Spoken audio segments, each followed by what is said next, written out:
सासंगत जी प्यार से कहना धन्यकार जी।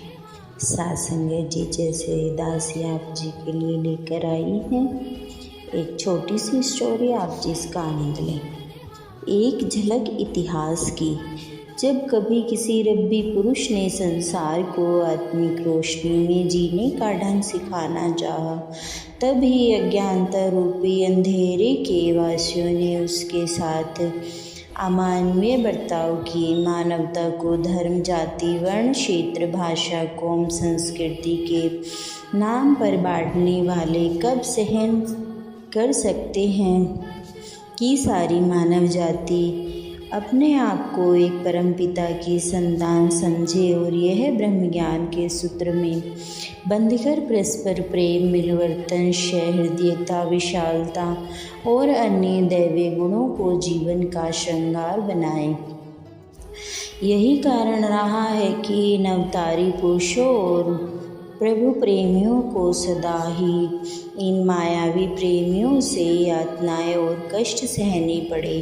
सच तो यह है कि अपना उल्लू सीधा करने के लिए स्वार्थी व अज्ञानी लोग समय की सरकार को संतों की बढ़ रही संख्या से खतरा कह कर भड़काते रहते हैं। सरकारें अपनी ताकत को स्थायी बनाए रखने के लिए संतों पर जुल्म व अत्याचार करना आरंभ कर देती है। इतिहास के पन्ने ऐसे परिणामों से भरे पड़े हैं जहाँ रब्बी पुरुषों को केवल डराया, इसलिए धमकाया और सताया गया, यहाँ तक कि मौत के घाट उतारा गया कि उन्हें मानव और मानवीय मूल्यों की कदर करनी सिखाई थी।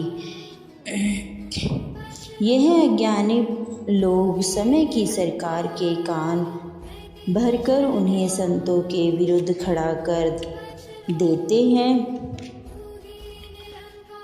हज़रत यीशु मसीहा, हज़रत मूसा, हज़रत मोहम्मद साहब, हसन हुसैन भक्त प्रहलाद, ध्रुव कबीर जी, मंसूर और गुरु अर्जुन देव जी, गुरु तेग बहादुर साहब, गुरु गोविंद सिंह जी, अनेकों गुरु और भक्तों के इतिहास ऐसी सच्चाइयों से भरे पड़े हैं जहाँ रब्बी पुरुषों को सच्चाई के मार्ग दिखाने की सज़ा उन अपने शरीर कष्टों, सामाजिक अवहेलना, आर्थिक संकट और अनेक तरह की यातनाएं सहन करके देनी पड़ी।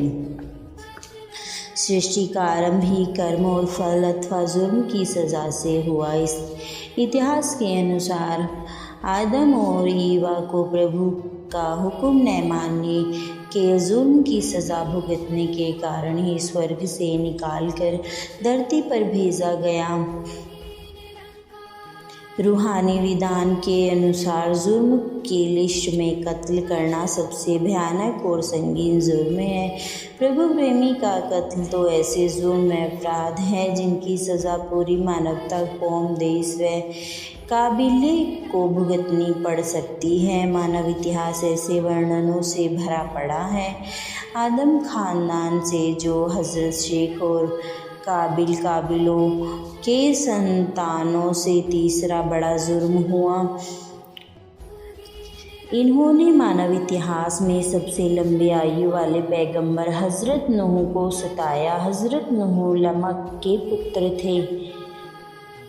उस समय काबिले मूर्ति पूजक बन चुके थे और प्रभु की प्राप्ति का मार्ग भूल चुके थे। हज़रत नूह ने का दोष इतना ही था कि वह इन काबिलों के इंसानों को मूर्ति की जगह प्रभु भक्ति और प्रकृति के स्थान पर प्रभु पूजा की ओर प्रेरित करते थे, ताकि उनकी आत्मा अपने मालिक परमात्मा को पाकर आवागमन के चक्कर से बच जाए। परंतु तथाकथित भक्त आपको दीवाना और पागल तक कहते रहे, जिनकी रोजी रोटी के साधन बहुत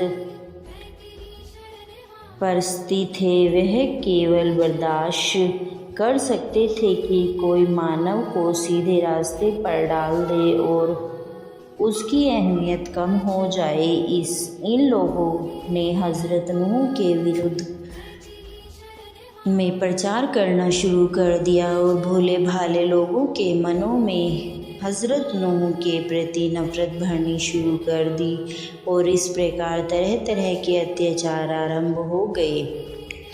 जुल्म की सीमा यहाँ तक बढ़ गई कि एक बार लोगों ने उनको पत्थर मारे।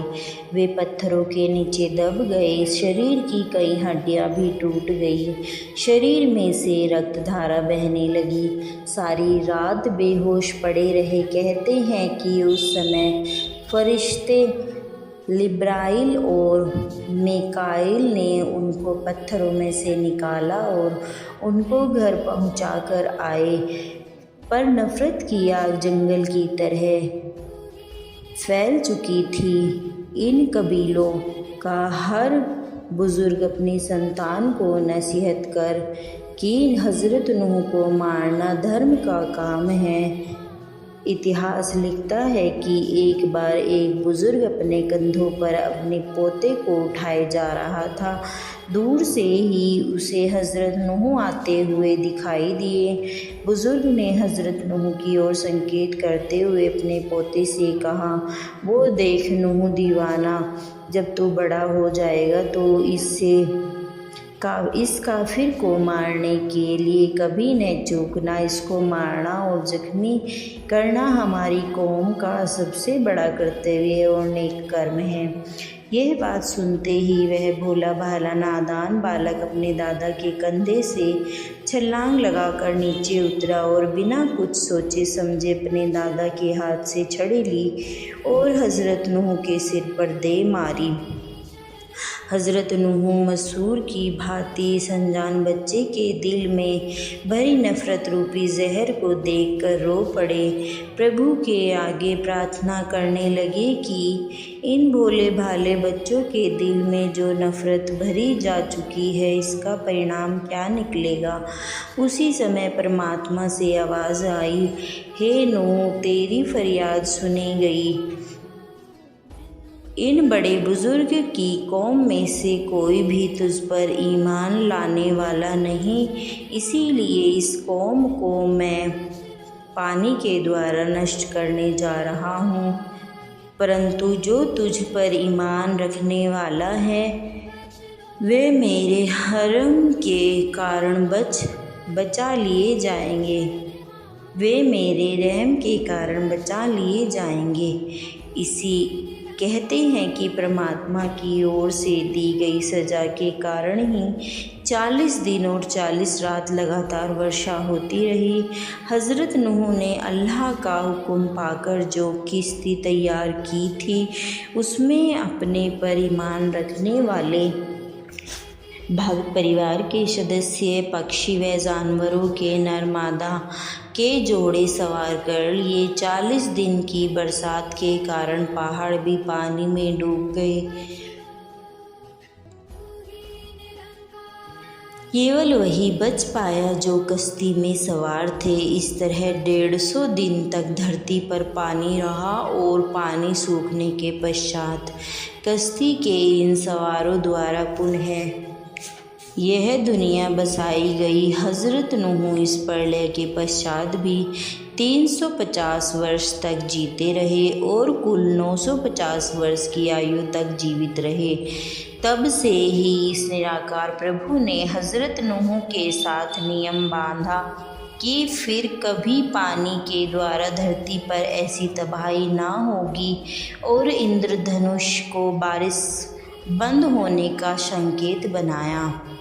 इस लड़ी में हज़रत मूसा का इतिहास भी सामने है। मिस्र की धरती पर पैदा हुए हज़रत मूसा यूसुफ याकूब की संतानों में से थे, जो इब्रानी कौम के साथ संबंध रखते थे। उस समय मिस्र का बादशाह फ़िरौन काबूस और बाबल के बादशाह नामरूद की भांति अभिमानी था। इब्रानी कौम में बहुत जुल्म कर रहा था। हज़रत मूसा को खुद की ओर से हुक्म हुआ कि इब्रानी को मिस्र से निकाल ले, परंतु बादशाह फ़िरौन जो उनसे वगार लेते थे और कई प्रकार के जुल्म कर रहे थे, उनको छोड़ने के लिए तैयार नहीं थे।